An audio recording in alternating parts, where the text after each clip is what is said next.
सोलापूर जश्ने ईदे मिलादुन्नबी निमित्त शहरात निघालेल्या भव्य मिरवणुकीत शिंदगीकर बहुउद्देशीय संस्थेने पुन्हा एकदा आपल्या सामाजिक बांधिलकीचे दर्शन घडवले। संस्थेच्या वतीने विजापूर वेस परिसरात 20,000हून अधिक दूध पिशव्यांचे वाटप करण्यात आले। विशेष म्हणजे या मिरवणुकीत सहभागी झालेल्या लहान मुलांसाठी फुलांचा वर्षाव करणाऱ्या मराठा बांधवांचाही सत्कार करून संस्थेने सर्वधर्म समभावाचा एक आदर्श संदेश दिला। दरवर्षीप्रमाणेच यंदाही शिंदगीकर संस्थेचा हा उपक्रम उल्लेखनीय ठरला। मिरवणूक विजापूर वेस येथे येताच संस्थेच्या कार्यकर्त्यांनी उत्साहाने दूध वाटपाला सुरुवात केली। एवढ्या मोठ्या प्रमाणात दूध वाटप करून संस्थेने सामाजिक सौहार्द आणि माणुसकीची भावना जपण्याचे महत्त्वाचे कार्य केले आहे। या उपक्रमातून लहान मुलांच्या आरोग्याची काळजी घेण्यासोबतच एक सकारात्मक संदेश समाजात प्रसारित झाला आहे। यावेळी संस्थेचे अध्यक्ष बंदगी हुसेन बादशाह सिंदगीकर, उपाध्यक्ष बाबा बुडन सिंदगीकर, चांद नबीलाल बागवान, सेक्रेटरी हाजी अशफाक दावल साब बागवान, जॉइंट सेक्रेटरी आरिफ उस्मान बागवान, खजिनदार इरफान हाजी नबीलाल बागवान आणि आधारस्तंभ हाजी अशफाक बागवान यांच्यासह संस्थेचे इतर पदाधिकारी व कार्यकर्ते मोठ्या संख्येने उपस्थित होते।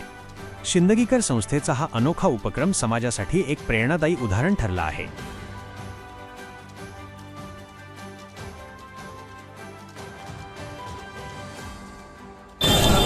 आगे मागे घूंघट आहे।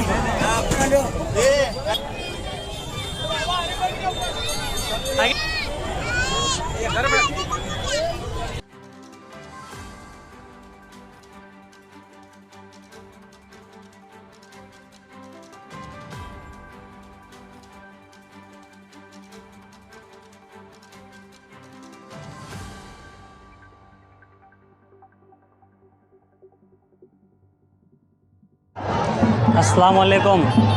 सोलापुर शहर के सभी हिंदू मुस्लिम सभी देशवासियों को सिंदगीकर बहुउद्देशीय संचालित सिंदगीकर युवक संगठना की जानिब से दिली मुबारकबाद देता हूं। और सिंदगीकर युवक संगठना की जानिब से हर साल की तरह इस साल भी दूध पैकेट का प्रोग्राम कामयाब हुआ।